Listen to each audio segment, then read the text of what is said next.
Alright, for those of you who saw the ad on Craigslist and clicked the link, here's the Campbell-Hausfeld compressor. Really the only problem with this one is the pressure gauge is not reading correctly, and it's probably going to need a new pressure switch here. This is basically what kicks the compressor on and off based on the pressure, and then you got your switch here. So it's just been sitting around taking up space. I don't need it anymore. It's just getting in my way.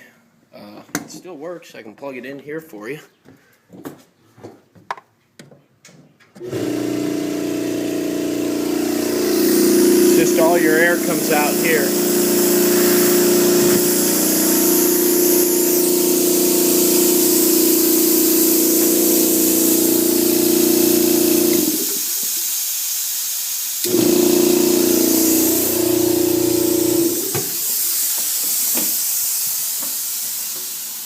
So anyway, somebody wants it, $25, come and get it.